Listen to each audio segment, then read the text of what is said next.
I hope कि आप सभी बहुत अच्छे होंगे। तो आज की वीडियो में हम लोग बात करेंगे अपने एल्केन्स के बारे में। अब देखो, एल्केन्स हमारे सिलेबस में 2 पार्ट में दिया हुआ है, जिसमें आज हम लोग इसका फर्स्ट पार्ट कवर करेंगे, जिसमें हम लोग बात करेंगे अपने स्टेबिलिटी ऑफ एल्केन्स के बारे में and sp2 hybridisation in alkanes के बारे में। तो आप लोग कॉपी पेपर लेके बैठ जाइए और हम लोग अपना आज का वीडियो स्टार्ट करते हैं। अब देखो, एल्केन्स के बारे में बात करें तो प्रीवियस वीडियोस में हम लोगों ने एल्केन्स के बारे में काफ़ी डिटेल में डिस्कस किया। तो देखो, यहाँ पे हमारा जो एल्केन्स था, तो एल्केन्स हमारा क्या होता था? एल्केन्स हमारे ऐसे हाइड्रोकार्बन्स होते थे जिनके बीच में हमारा सिंगल बॉन्ड था। सिंपल है, ठीक है। जहाँ पे आप लोग को सिंगल बॉन्ड देखने को मिलता था वो होता था हमारे यहाँ पे एल्केन्स। अब देखो, एल्केन्स क्या होता है? हम लोग आज पढ़ रहे हैं एल्कीन्स।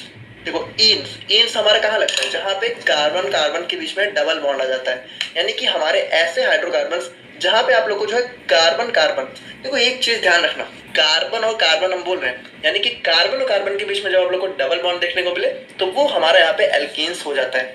अब देखो, यहाँ पे एक चीज बहुत ध्यान देने वाली है कि अगर मान लो हम लोग जो है ये कुछ इस टाइप का स्ट्रक्चर ड्रॉ करें, CH3 और ये हमारा हो गया CH2, ओके, और ये हो गया हमारे यहाँ पे मान लेते हैं CH, हाँ ठीक है, डबल बॉन्ड और CH2।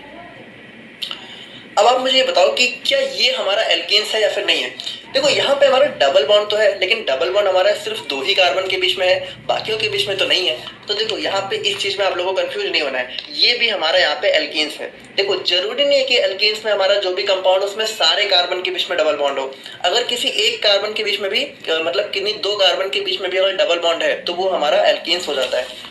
तो alkenes belongs to the class of hydrocarbons containing carbon carbon double bond, यानी कार्बन कार्बन के बीच में डबल बॉन्ड होता है। And since they contain carbon carbon double bond, hence they are also known as unsaturated hydrocarbons. अब देखो, यहाँ पे एक चीज बहुत ही हम लोगों ने डिस्कस करी हुई है अच्छे से कि जो हमारा सिंगल बॉन्ड होता है इसको हम लोग क्या बोलते हैं? सैचुरेटेड। और जो भी हमारे यहाँ पे डबल और ट्रिपल बॉन्ड होते हैं, डबल और ट्रिपल, इसको हम लोग बोलते हैं अनसैचुरेटेड, ठीक है। तो यहाँ पे हमारा एल्केन्स क्या होता है? डबल बॉन्ड होता है, तो ये हमारा अनसैचुरेटेड होता है। अच्छा, जो हमारा ट्रिपल बॉन्ड होता है वो क्या होता है? वो भी अनसैचुरेटेड ही होता है, दोनों अनसैचुरेटेड। वहां पे डिग्री ऑफ अनसैचुरेशन ज्यादा हो जाती है, यहाँ पे थोड़ी सी कम रहती है। अब उसके बाद हम लोग बात करें, the general formula for alkenes is CnH2n। देखो, इसका जो हमारा एल्केन्स था उसका जनरल फॉर्मूला हमारा क्या था? CnH2n+2, और यहाँ पे सिंपल है CnH2n। तो अगर हम लोग यहाँ पे अपने CnH2n से जो है अपने इसी को निकालना चाहें, अब देखो यहाँ पे एक बहुत इंपॉर्टेंट चीज है कि जो हमारा एल्केन्स होता है, ठीक है, तो जो सबसे स्मॉलेस्ट एल्कीन होता है उसमें भी हमारा जो है कम से कम 2 कार्बन होने ही चाहिए, यानी जो है हमारी N की वैल्यू है वो हमारी 2 से यहाँ पे शुरू होती है। अगर मान लो यहाँ पे हम लोग N को 1 रखें, ठीक है, तो हमारा जो कंपाउंड बनेगा वो क्या बन जाएगा? C1 और H2 जो ये हमारा CH2 नाम का कोई कंपाउंड एग्जिस्ट ही नहीं करता है। क्यों? क्योंकि देखो, यहाँ पे CH2 का मतलब क्या है? C और सिंपल से 2 हाइड्रोजन, तो ये तो हमारा हो ही नहीं सकता ना, क्योंकि कार्बन को तो ऑलरेडी जो है 4 वैलेंसी चाहिए ही चाहिए सेटिस्फाई करने के लिए, 4 बॉन्ड बनाना है, और यहाँ पे कोई डबल बॉन्ड आ ही नहीं सकता क्योंकि हाइड्रोजन तो सिंगल बॉन्ड ही बनाता है। यानी कि जो हमारा एल्कीन्स है वो यहाँ पे सबसे कम, जो हमारा सबसे छोटा एल्कीन होता है उसमें भी यहाँ पे 2 कार्बन होने ही चाहिए। यानी अगर हम लोग N का नंबर यहाँ पे 2 रखें इस वाले फॉर्मूले में, तो हमारा देखो क्या आएगा? CN, N मतलब 2, और H2 into N, तो 2 into 2 हमारा क्या हो जाएगा? C2H4। और C2H4 हमारा अगर स्ट्रक्चर हम लोग बनाए तो देखो C और C, 2 C हो गए डबल बॉन्ड, और H4, यानी कि यहाँ पे देखो एक HA, एक HA, एक HA और एक HA, या फिर इसी को आप लोग जो है कंबाइंड फॉर्म में लिखो तो हमारा CH2 डबल बॉन्ड CH2। और ये हमारा क्या हो जाता है? ये हमारा सिंपल है, तो हम लोग इसकी नेमिंग करें तो क्या हो जाएगा? देखो, 2 कार्बन तो एथ और डबल बॉन्ड तो इन, तो हमारा क्या हो गया? एथीन। तो ये हमारा सबसे स्मॉलेस्ट एल्कीन क्या होता है? हमारा एथीन होता है। तो द जनरल फॉर्मूला हमारा क्या होता है? CnH2n, and the first member और the smallest alkene is ethene. वही चीज तो है हम लोगों ने ऑलरेडी। तो द जनरल फॉर्मूला हमारा क्या होता है? CnH2n, and the first member और the smallest alkene is ethene. वही चीज तो है हम लोगों ने ऑलरेडी डिस्कस कर ली है, जो हमारा क्या होता है? CH2 double bond CH2। अच्छा, यहाँ पे एथीन को हम लोग यहाँ पे एथाइलिन के नाम से भी जानते हैं। अब देखो, एल्केन्स को हम लोग यहाँ पे ओलेफिन्स के नाम से भी जानते हैं। देखो, जो हमारा एल्केन था उसको हम लोग क्या बोलते थे? उसको हम लोग पैराफिन्स बोलते थे, और एल्कीन्स को हम लोग ओलेफिन्स बोलते हैं। देखो, ओलेफिन्स का मतलब होता है ऑयल प्रोड्यूसिंग, यानी कि थोड़ा सा आप कह सकते हो कि जितने भी हमारे ऑयली सब्सटेंस होते हैं उसमें हमें एल्कीन्स देखने को मिलता है। अब इसके एग्जांपल की बात करें तो हमारा एथीन हो गया, प्रोपीन हो गया, ब्यूटीन। देखो जिसके भी आगे ईन लगा मिल जाए वो समझ लो हमारा एल्कीन होता है। ईन ईन मतलब क्या है? डबल बॉन्ड, सिंपल है। अब देखो हम लोग बात करें अपने स्टेबिलिटी ऑफ एल्कीन के बारे में। देखो यहाँ पे हमारे एल्कीन के अंदर हम लोग मेथड ऑफ प्रिपरेशन के बारे में भी बात कर सकते हैं, लेकिन देखो पहली बात आप लोग के सिलेबस में दिया नहीं हुआ है, और दूसरी बात इतना टाइम है नहीं कि हम लोग फालतू की चीजें डिस्कस करें। तो जो चीज इंपॉर्टेंट है और जो आपके सिलेबस में दी हुई है हम फिलहाल उसी के बारे में ज्यादा बात करेंगे। तो बात करें हम लोग यहाँ पे स्टेबिलिटी ऑफ एल्कीन्स के बारे में, तो देखो सबसे पहली बात तो एल्कीन्स जो है हमारे ऑलरेडी लेस स्टेबल होते हैं, क्योंकि एल्कीन्स के अंदर हमारा होता है डबल बॉन्ड। देखो इस चीज को थोड़ा सा समझना, वैसे एल्केन में हम लोगों ने डिस्कस किया था। देखो जैसे अगर हम लोग बात करें एल्केन के बारे में, ठीक है, CH3 और CH3, तो देखो यहाँ पे होता है हमारा यहाँ पे सिंगल बॉन्ड, और सिंगल बॉन्ड हमारा क्या होता है? देखो यहाँ पे एक कॉन्सेप्ट होता है छोटा सा, सिंगल बॉन्ड होता है हमारा सिग्मा बॉन्ड, ध्यान से सुनना। और जो हमारे सिग्मा बॉन्ड होते हैं ये हमारे बहुत ही स्ट्रॉन्ग बॉन्ड होते हैं, इसीलिए हम लोगों ने क्या देखा था कि एल्केन हमारा जो है वेरी लेस रिएक्टिव होता है, बहुत ज्यादा स्टेबल होता है, यानी कि जल्दी से एल्केन रिएक्शन नहीं देता है। लेकिन अगर हम लोग बात करें अपने एल्कीन्स के बारे में, तो यहाँ पे क्या होता है? हमारा डबल बॉन्ड होता है। अब देखो डबल बॉन्ड के अंदर जो सबसे इंपॉर्टेंट चीज होती है कि एक बॉन्ड तो हमारा सिग्मा होता है, लेकिन एक बॉन्ड होता है हमारा यहाँ पे पाई। देखो ये एक छोटा सा कॉन्सेप्ट है, आई होप पता भी होगा आप लोगों को, नहीं पता है तो सुन लो। जो हमारा डबल बॉन्ड है या फिर जो हमारा ट्रिपल बॉन्ड है, ध्यान से सुनना। तो डबल और ट्रिपल बॉन्ड में पहला होता है हमारे यहाँ पे सिग्मा, और जो बाकी के दो होते हैं, जैसे अगर ट्रिपल में बात करें तो पहला सिग्मा हो गया, बाकी के दो हमारे क्या हो गए? पाई, पाई बॉन्ड। देखो बॉन्ड दो तरीके के होते हैं, एक सिग्मा बॉन्ड और एक पाई बॉन्ड। तो अगर हम लोग डबल बॉन्ड में बात करें यानी कि एल्केन्स में बात करें, तो पहला हो जाता है सिग्मा और दूसरा हो जाता है पाई। अब ध्यान से सुनना, ये जो सिग्मा बॉन्ड है ये तो हमारा स्ट्रांग होता है, ठीक है, ये हमारा स्ट्रांग होता है, लेकिन ये जो पाई है ना, ये हमारा एक बहुत ही वीक बॉन्ड होता है। क्या होता है? वीक होता है। तो यहाँ पे क्या होता है, ये जो हमारे एल्कीन्स होते हैं यानी जिसके अंदर हमें डबल बॉन्ड देखने को मिलता है, तो ये जो दूसरा वाला होता है, ये वाला, ये हमारा क्या होता है? ये हमारा पाई बॉन्ड होता है। तो ये जो पाई बॉन्ड है ना, ये बहुत जल्दी से ब्रेक हो जाता है, यानी कि आप कह सकते हो कि ये क्या होता है? ये बहुत जल्दी रिएक्शन देता है, यानी कि जो हमारे एल्कीन्स है ये मोर रिएक्टिव होते हैं अगर हम लोग कंपेयर करें एल्केन्स से, क्योंकि यहाँ पे क्या होता है? हमारा डबल बॉन्ड जल्दी से ब्रेक हो जाता है और यहाँ पे हमारी रिएक्शन दे देते हैं। और देखो जो भी चीज मोर रिएक्टिव है, जो जितनी ज्यादा रिएक्टिव है वो उतनी ज्यादा क्या होगी? Less stable. तो अगर कोई चीज रिएक्टिव है तो मोर रिएक्टिव लेस स्टेबल, या फिर अगर स्टेबल ज्यादा है तो रिएक्टिव कम होगी। तो वही चीज है कि देखो एल्केन्स वैसे ही हमारे ऑलरेडी लेस स्टेबल होते हैं, लेकिन अगर उसमें भी हम लोग बात करें कि कौन सा एल्कीन, जैसे इसको बिल्कुल सिंपली समझो कि जो हमारा एल्कीन है, ठीक है, एल्कीन है, ये ऑलरेडी हमारा बहुत ही लेस स्टेबल है, लेकिन इस लेस स्टेबल में भी कौन सबसे ज्यादा स्टेबल है, कौन सबसे कम स्टेबल है? जैसे इसको बिल्कुल ऐसे समझो कि अगर मान लो हम लोग बात करें कि जैसे मान लो किसी के पास 10 रुपए है, ठीक है, तो 10 रुपए ऑलरेडी मतलब किसी के पास बहुत कम ही है, लेकिन अगर मान लो अगर हम लोग बात करें किसी के पास अब 5 रुपए आ गए, तो फिर भी ये 5 से तो 10 बड़ा ही है। यानी अगर देखो इसको सिंपली समझो, मान लो किसी के पास 1000 रुपए है, अब इस 1000 वाले से हम लोग 10 को कंपेयर करें तब तो बहुत कम हो गया, लेकिन अगर हम लोग यहाँ पे 10 को 5 वाले से कंपेयर करें तो फिर भी 10 वाला फिर भी ज्यादा ही है। यानी कि एल्कीन हमारा क्या है? ऑलरेडी लेस स्टेबल है, बट इस लेस में भी कौन सबसे ज्यादा है? तो इसको हम लोग यहाँ पे ये चीजें हमारे 3 फैक्टर पे डिपेंड करती हैं। पहला हो गया डिग्री ऑफ सब्स्टिट्यूशन, और दूसरा हो गया on the basis of orientation, and third हो गया on the basis of conjugation. तो सबसे पहले हम लोग बात करें अपने डिग्री ऑफ सब्स्टिट्यूशन के बारे में। The more the substituents attached to the double bonded carbon, more the stability of alkene. देखो ध्यान से समझना, जैसे ये जो हमारा डबल बॉन्ड वाला कार्बन होता है, तो इसके साथ हमारे यहाँ पे जितने ज्यादा सब्स्टिट्यूएंट्स ऐड होते हैं, हमारा जो एल्कीन है वो उतना ज्यादा स्टेबल होता है। जैसे और इस सब्स्टिट्यूएंट में भी मेनली बात करें तो हमारा एल्काइल ग्रुप होता है, और एल्काइल में भी मेनली हमारा क्या होगा? मेथाइल हो, यानी CH3। यानी एक वर्ड में आप कह सकते हो कि जितना ज्यादा CH3 हमारे कार्बन के साथ अटैच होगा, हमारा जो एल्कीन है वो उतना ज्यादा स्टेबल होगा। जैसे अगर इन दोनों एग्जांपल में हम लोग बात करें तो देखो ये जो हमारा ये वाला कंपाउंड है, इसमें आप लोग देखो तो जो हमारा डबल बॉन्ड वाले दोनों कार्बन है, देखो दोनों ही तो डबल बॉन्ड वाले हैं, तो यहाँ पे देखो दोनों के पास यहाँ पे क्या CH3 अटैच है, यानी दोनों के पास 4 टोटल CH3 हो गए। जबकि अगर इस वाले कार्बन में बात करें तो देखो यहाँ पे एक टाइप है, एक तरफ ही CH3 है, बल्कि दूसरी तरफ हमारा सिर्फ हाइड्रोजन ही है। तो ये हमारा क्या हो गया? ये हमारा लेस स्टेबल, ये हमारा मोर स्टेबल, ठीक है। अब बात करें हम लोग यहाँ पे ओरिएंटेशन के बारे में, तो देखो इसको समझने से पहले एक छोटा सा कॉन्सेप्ट आपको समझना पड़ेगा। देखो एक होता है हमारा यहाँ पे सिस फॉर्म, ठीक है, और एक होता है हमारा यहाँ पे ट्रांसफॉर्म। अब देखो वैसे तो ये हमारा एक स्टीरियोआइसोमेरिज्म का टॉपिक है जिसको आप लोगों को 4th सेमेस्टर में पढ़ना है, पर थोड़ा सा हम लोग समझ लेते हैं।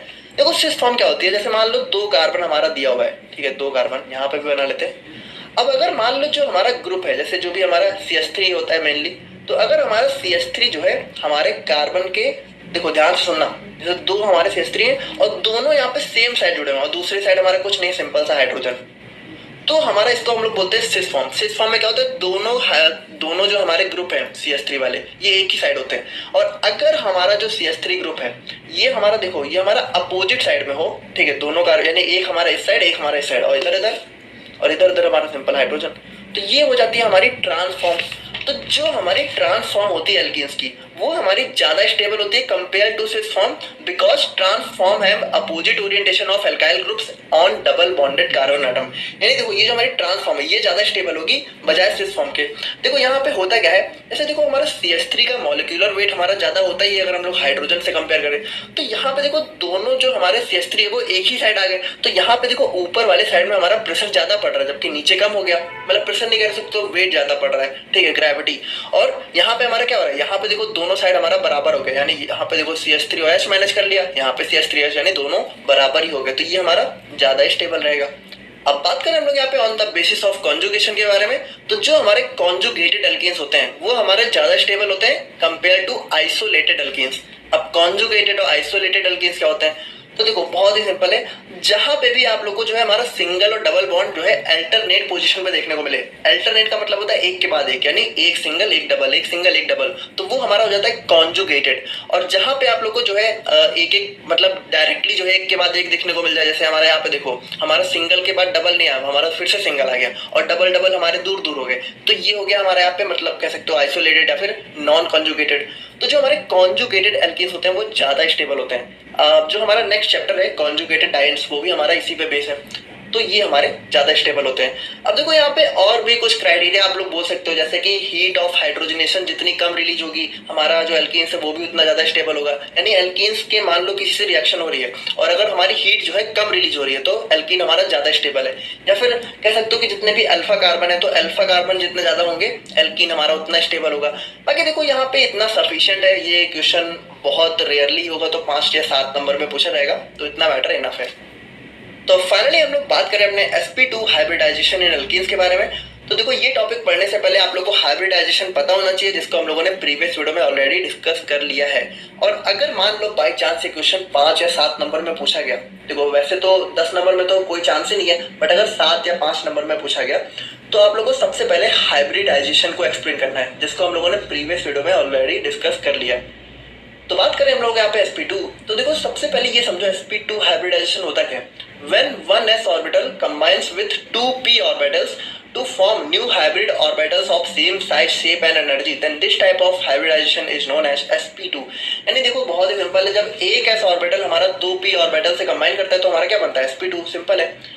The carbons of simplest alkene that is ethene shows sp2 hybridization। यानी कि जो हमारे एथीन के कार्बन होते हैं वो हमारे क्या होते हैं, sp2 हाइब्रिडाइज होते हैं। जैसे कि अगर हम लोग यहाँ पे एथीन के केस में बात करें, देखो एक चीज यहाँ पे समझना आप लोग कि जो हमारा एल्कीन्स होता है तो जरूरी नहीं कि हमारे सारे एल्कीन्स के सारे कार्बन sp2 हाइब्रिडाइज हो। यहाँ पे कुछ स्पेशल एल्कीन्स होते हैं जिसके कार्बन यहाँ पे हमारे sp2 हाइब्रिडाइज होते हैं, जिसमें हमारा एक होता है एथीन, तो हम लोग को उसी के बारे में पढ़ना है। जैसे अगर एथीन के हम लोग जैसे कार्बन की बात करें तो हमें पता है ग्राउंड स्टेट में कार्बन की वैलेंस जो इलेक्ट्रॉनिक कॉन्फ़िगरेशन है वो क्या होता है, 2s होते हैं, और 1s2 में 2 हो गए और 2s2 में 2 हो गए और यहाँ पे 2p2 में हमारे 2 चले गए।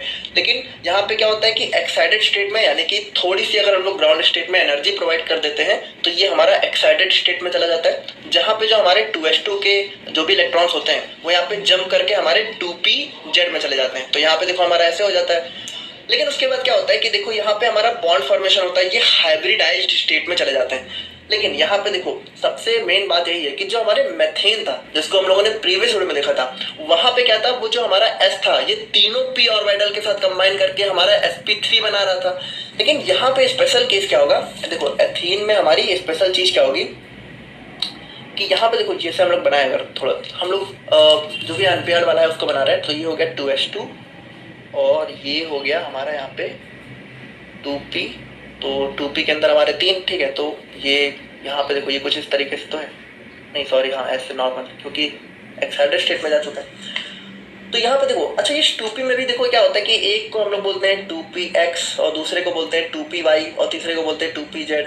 अब इसको क्यों बोलते हैं, क्योंकि देखो ये थोड़ा सा एक्स वाई और जेड प्लेन वाला सिस्टम होता है, क्योंकि इसका जो भी ऑर्बिटल्स होता है वो एक्स प्लेन में होता है। अब देखो ज़्यादा हम लोग इतना डीप में नहीं जाना है, ठीक है, हमें सिंपली हाइब्रिडाइजेशन समझना है। तो यहाँ पे देखो क्या होता है कि अगर हमारा मेथेन में क्या था, ये जो एस था ये तीनों पी के साथ कंबाइन किया था, है ना। लेकिन एथीन में क्या होगा, ये जो एस है ये सिर्फ दो पी के साथ कंबाइन करेगा और हमारा जो है सिर्फ क्या बनाएगा, sp2 ऑर्बिटल्स, यानी 3 ऑर्बिटल्स बनेंगे जो कि हमारे होंगे sp2 और sp2। और एक हमारा क्या होगा, देखो ये जो हमारा 2pz वाला है ये हमारा इसी तरीके से बचा रह जाएगा। तो फाइनली अगर हम लोग अपने एथीन के कार्बन का जो है हाइब्रिडाइज स्टेट में जो है इलेक्ट्रॉनिक कॉन्फ़िगरेशन या फिर कह सकते हो ऑर्बिटल्स बनाना चाहें, तो यहाँ पे देखो ये हो गया हमारे यहाँ पे 1s2, ठीक है 1s2, और ये हो गया हमारा यहाँ पे हाइब्रिड ऑर्बिटल्स, ठीक है। और तीनों हमारे क्या है, तीनों का नाम हमारा sp2 और sp2, और एक हमारा क्या है, एक हमारा यहाँ पे 2pz, ठीक है, इसके अंदर भी सिंगल। तो ये हमारा क्या है, एक हमारा यहाँ पे 2pz, ठीक है, इसके अंदर भी सिंगल। तो ये हो गया, ये देखो ये हमारे हाइब्रिडाइज स्टेट में ऑर्बिटल्स होते हैं। अब अगर हम लोग यहाँ पे अपना जो है कह सकते हो कि हाइब्रिडाइजेशन का स्ट्रक्चर बनाना चाहें एथीन का, तो देखो ये हमारा कुछ इस तरीके से होता है। अब देखो ये चीज आप लोग को समझ में तो आ नहीं रही होगी, हम लोग इसको थोड़ा सा बनाते हैं। देखो एथीन क्या होता है, एथीन का स्ट्रक्चर हमारा क्या होता है, CH2 डबल बॉन्ड CH2, यही तो होता है। अब अगर हम लोग इसको थोड़ा सा स्ट्रक्चरल फॉर्म में बनाए तो इस तरीके से होता है, C डबल बॉन्ड C, है ना। और ये देखो एक हाइड्रोजन, दो हाइड्रोजन, तीन हाइड्रोजन और चार हाइड्रोजन। अब यहाँ पे देखो बहुत ध्यान से सुनना, जो हमारा कार्बन है, ठीक है, तो ये दोनों कार्बन हमारे क्या है, ये दोनों कार्बन हमारे sp2 हाइब्रिडाइजेशन है। तो यहाँ पे क्या होगा, अच्छा यहाँ पे कल हम लोगों ने एक चीज देखी थी कि जो हमारा sp2 हाइब्रिडाइजेशन होता है तो इसमें हमारा जो स्ट्रक्चर होता है वो कैसा होता है, ट्राइगोनल पेंडल, यानी कि कुछ इस तरीके का होता है। देखो sp3 में हमारा क्या होता है, sp3 में हमारा होता है टेट्राहेड्रल। तो जो हमारा मीथेन था उसका कार्बन कैसा था, टेट्राहेड्रल, है ना, एक ऐसे था और एक ऐसे, एक ऐसे और एक ऐसे। लेकिन यहाँ पे जो हमारा sp2 है इसमें हमारा ट्राइगोनल होता है, यानी कि सिर्फ तीन ही कह सकते हो कि हमारे लोब्स होते हैं। तो यहाँ पे देखो कैसा स्ट्रक्चर बनेगा, ध्यान से देखना। जो हमारा कार्बन है, तो देखो ये कार्बन और ये कार्बन, तो सबसे पहले हम लोग क्या करेंगे, देखो सबसे पहले तो हमारा ये हो गया, ठीक है, सबसे पहले तो ये हमारा ये हो गया, तो देखो ये दोनों हो गए। और उसके बाद यहाँ पे देखो एक ये और एक ये, एक ये और एक ये हो गया। अब यहाँ पे देखो इन तीनों इन सबके साथ हमारा हाइड्रोजन जुड़ा है। और हाइड्रोजन हमारा क्या है, देखो लास्ट वीडियो आप लोगों ने देखी है तभी समझ में आएगा। हाइड्रोजन का हमारा इलेक्ट्रॉनिक कॉन्फ़िगरेशन क्या होता है, 1s1। और हम लोगों ने क्या देखा था, जो हमारी s ऑर्बिटल है उसका शेप हमारा स्फेरिकल होता है। तो यहाँ पे देखो हमारा क्या हो गया, यहाँ पे हमारे स्फेरिकल शेप में आ जाएंगे, ठीक है। अब देखो यहाँ पे मेरी बात आप लोगों को बहुत ध्यान से सुननी है, बहुत इंपॉर्टेंट कॉन्सेप्ट है। देखो यहाँ पे अभी तक के जितने भी हमारा ओवरलैपिंग हुई है, देखो इस चीज को हम लोग बोलते हैं ओवरलैपिंग, यानी एक ऑर्बिटल जब दूसरे ऑर्बिटल में बना लेते हैं तो उसको ओवरलैपिंग, बॉन्ड हमारे ओवरलैपिंग से ही बनते हैं। तो देखो इस बॉन्ड को ही हम लोगों ने इस तरीके से दर्शाया हुआ है। तो ये देखो ये जितने भी है ना ये सारे सिग्मा बॉन्ड है। देखो ये हमारा सिग्मा सिंगल बॉन्ड है, सिंगल, है ना, तो ये भी हमारा सिग्मा, ये भी हमारा सिग्मा। अब देखो ये जो कार्बन कार्बन के बीच में है ना ये भी हमारा सिग्मा ही है, लेकिन कार्बन कार्बन के बीच में तो हमारे डबल बॉन्ड है। तो एक तो चलो हमारा सिग्मा हो गया, एक हमारा पाई भी तो है। अब ये पाई कहाँ गया, अच्छा देखो पाई हमारा कैसे बनेगा, अभी तक आप लोग एक चीज यहाँ पे भी तो देखो, हम लोगों ने कार्बन का इलेक्ट्रॉनिक कॉन्फ़िगरेशन किया था, तो ये हमारा क्या था, 1s2 था। देखो यहाँ पे sp2 वाले ऑर्बिटल्स तो आ गए, देखो sp2 वाले तो तीनों 1 2 3 है ना, और यहाँ पे दो कार्बन है तो 1 2 3 इसके, 1 2 3 इसके, तो sp2 वाले आ गए। अब ये 2pz वाला भी तो बचा रह गया, तो 2pz वाला कहाँ गया, देखो 2pz वाला कहीं नहीं गया, 2pz को भी हम लोग बनाएंगे। लेकिन सबसे पहले ये समझो कि जो हमारा p ऑर्बिटल होता है इसका शेप हमारा कैसा होता है, इसका शेप होता है हमारे यहाँ पे डबल डम्बल। अब इसको भी हम लोगों ने लास्ट वीडियो में डिस्कस किया है, तो अगर देखा है तो पता होगा। तो यहाँ पे क्या होता है, देखो हमारा जो p ऑर्बिटल जो बचा रह गया, देखो ये बचा रह गया था ना 2pz। देखो ये चीज हमारी मेथेन में नहीं थी, क्योंकि मेथेन में तीनों यहाँ पे चारों कंबाइन कर लिए थे, चारों sp3 बन गए थे। लेकिन यहाँ पे हमारा ये अलग रह गया ना, तो यहाँ पे p ऑर्बिटल हम लोग बनाएंगे। तो देखो p हमारा इस तरीके से बनता है, ठीक है, इस तरीके से, इस तरीके से। और यहाँ पे क्या होता है, देखो इसकी ओवरलैपिंग हम लोग कैसे दिखाते हैं, यानी ये देखो यहाँ पे क्या है कि हम लोग इसको मिला तो सकते हैं, तो हम लोग इसको ऐसे दिखा देते हैं इस तरीके से, यानी ये भी कंबाइन कर रहे हैं। अगर चाहो तो इसको ऐसे दिखा सकते हो, देखो चाहो तो इसको ऐसे दिखा सकते हो कि ये देखो ये थोड़ा सा ऐसे मुड़ गया और ये थोड़ा सा ऐसे मुड़ गया, ठीक है, ये ऐसे और ये ऐसे। ये हमारा क्या है, ये हमारा पी है, देखो पी डबल डम्बल, यानी कि ये डबल डम्बल, ठीक है, ये तो ये हो गया हमारे यहाँ पे 2pz। और ये देखो ये जो 2pz वाली हमारी ओवरलैपिंग है, ठीक है, ये हमारी बना रही है पाई वाला बॉन्ड। देखो इसको हम लोग बोलते हैं, देखो यार बहुत सारे कॉन्सेप्ट होते हैं ना, जैसे कि अब देखो थोड़ा सा समझना, देखो ज्यादा कंफ्यूज मत हो, अगर नहीं भी समझ में आएगा कोई दिक्कत नहीं है। मैं कह रहा हूँ कि आप लोग को ये सारी चीजें नहीं समझ में आए कोई दिक्कत नहीं है, फिगर तैयार कर लो, बस इतना ही तो एग्जाम में बनाना है। अब अगर समझ में आ रहा है तो थोड़ा सा एक चीज और भी समझ लो। देखो जो हमारी ओवरलैपिंग, ठीक है, ओवरलैपिंग हमारी दो टाइप की होती है। एक होती है हमारी यहाँ पे, एक होती है हमारी एक्सियल ओवरलैपिंग, और एक होती है हमारे यहाँ पे साइड वाइज या फिर पैरेलल ओवरलैपिंग। देखो एक्सियल में क्या होता है, हमारे हेड ज्वाइन करते हैं, यानी कि अगर हम लोग बात करें, देखो इस तरीके से अगर हमारी ओवरलैपिंग हो रही है, यानी देखो एक्सियल यानी हेड जब ज्वाइन कर रहे हैं, एक्सियल को हम लोग यहाँ पे हेड ऑन भी बोलते हैं, यानी जब हेड यहाँ पे कंबाइन करते हैं ओवरलैप करते हैं तो इसको हम लोग बोलते हैं एक्सियल। और जब भी एक्सियल ओवरलैपिंग होती है तो हमारा सिग्मा बॉन्ड बनता है। तो यहाँ पे देखो जितनी भी ओवरलैपिंग है, चाहे ये वाली हो चाहे ये वाली हो, देखो यहाँ पे हमारे स्फेयर है और ये हमारा क्या है, ये हमारा ये हमारे यहाँ पे हाइब्रिड वाला स्ट्रक्चर है, तो इनके बीच में भी यहाँ पे देखो एक्सियल ओवरलैपिंग ही हो रही है, तो हमारा सिग्मा बन रहा है। और एक होती है हमारे यहाँ पे side wise overlapping. Side wise देखो क्या होता है, साइड वाइज जैसे हमारे यहाँ पे पी लिख लेते हैं हम लोग, पी।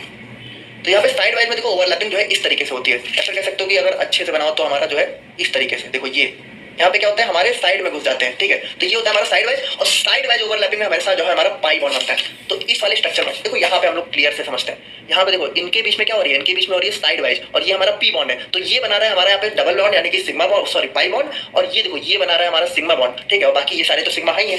देखो अब थोड़ा सा छोटा सा कॉन्सेप्ट समझते जाओ ताकि बिल्कुल क्लियर हो जाए। देखो ये देखो बिल्कुल यही स्ट्रक्चर बना हुआ है, कुछ है ही नहीं। ये देखो ये हमारा एथेन का स्ट्रक्चर है, देखो ये है। तो ये देखो ये वाला क्या है, ये वाला हमारा ये हो गया, ये वाला हमारा ये हो गया। अब देखो ये सारे सिंगल है, तो यहाँ पे क्या है, हमारा सिग्मा बॉन्ड बन रहा है। और ये वाला देखो ये वाला हमारा ये हो गया है ना, और ये वाला हमारा जो है ये हो गया, तो ये भी सिंगल है। अब देखो यहाँ पे हमारे डबल है, तो देखो ये जो सिंगल वाला है, डबल में हम लोगों ने क्या बोलता है, पहला होता है सिग्मा और दूसरा होता है पाई। तो जो हमारा सिग्मा है, सिग्मा वाला देखो ये है, ये हमारा सिग्मा बॉन्ड है। और ये जो पाई बॉन्ड है ये हमारा, देखो ये वाली जो ओवरलैपिंग है ये हमारी पाई बॉन्ड की है। आई होप कि आप लोग यहाँ पे समझ गए। बाकी कोई डाउट है तो कमेंट करके बताना, नहीं समझो तो बस ये स्ट्रक्चर याद कर लो, बाकी इसमें जो कुछ ज्यादा है नहीं। और नेक्स्ट वीडियो में हम लोग बात करेंगे अपने, अगर यहाँ पे समझ गए। बाकी कोई डाउट है तो कमेंट करके बताना, नहीं समझो तो बस ये स्ट्रक्चर याद कर लो, बाकी इसमें जो कुछ ज्यादा है नहीं। और नेक्स्ट वीडियो में हम लोग बात करेंगे अपने एलिमिनेशन रिएक्शन यानी E1 E2 रिएक्शंस के बारे में। तो मिलते हैं हम लोग।